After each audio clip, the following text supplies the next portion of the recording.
Hai că să mergem. Intrăm pe centru aici la Vigone. Un mic sătuc de pe lângă Torino.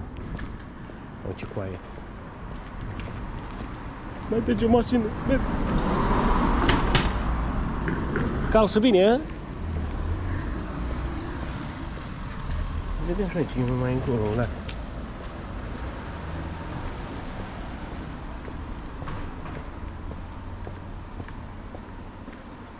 Cât de ceas? 9 dimineața și ce cald e. Place la Italia, place. Mâncarea bună, cafeluța, quiet, toată lumea e așa. Uite. Face reclamă la pizza peste tot. Faci poză? Nu dragă, iau-ți. Ce bine se vede, a? Ce bine arătăm. Da. De fapt, suntem în formă. Oh. Nu se mai poate mai bine. Hai, ne apropiem de centru. Totul e vechi aici la Italia. Bă, dar mișto că e quiet. Și am văzut undeva că nici prețurile la apartamente nu sunt, la case apartamente nu sunt foarte scumpe. Bine, te duci la 150, 250.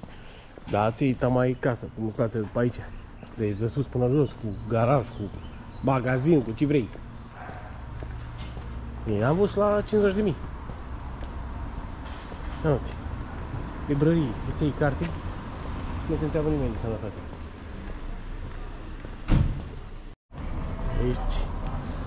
Aici ar fi centru, unii primăria aia din față.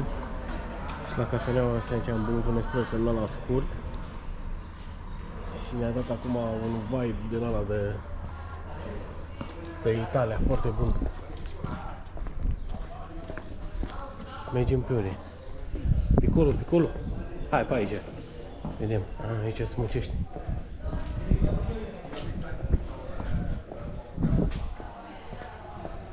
Bine, toate sunt acum închise. E dimineață.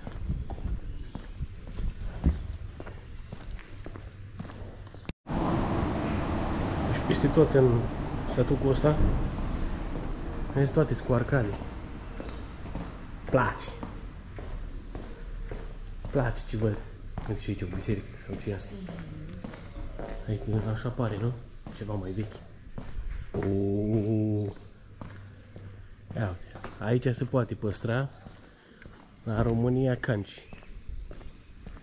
Uite, piața Michele Baretta. 1916-1987.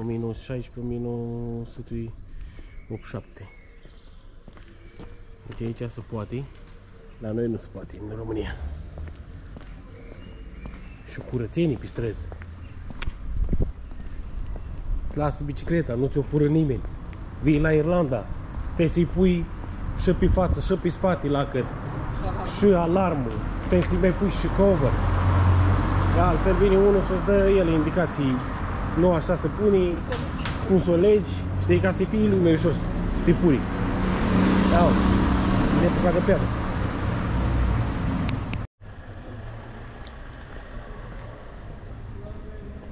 Ce un fel de... Eu nu știu cum să zic, dacă e piațetă sau... Nu că mai mult parcare. Dar cred că se adună de sărbătoare aici, fac niște chermezi. Asta e biserică ce-am. Zici? De fapt, da, mă. Dar nici nu arată biserică. Văd acolo crucea. Eu știu. Uite, și ceas, ia să vedem. Că 10, că e 10 fără 20 și 5. Cam 2, da, arată bine. Deci încă îi face mentenanța la ceas. Mi madre, mi padre.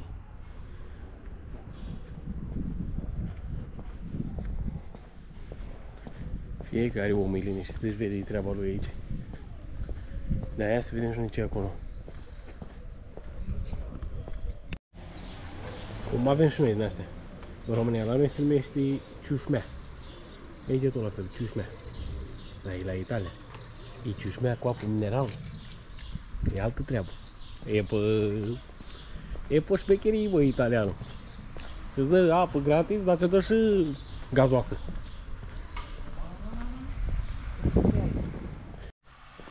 Ne apropiem și de cazarea noastră. De la prietenul nostru Mădălin. Italianul se știe. Aici la etajul 2 pe colț. Și ăla la etajul 3 vinde apartamentul cu 85.000 de euro. E un fel de dead end aici, la capătul satului. Dar foarte mișto. Apartamentul.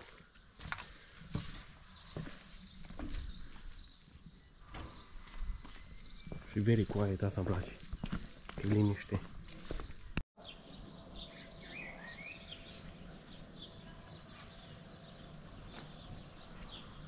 Vedere de la țară. Altă balconul aici. Grătărelul, măsuță. Super mișto.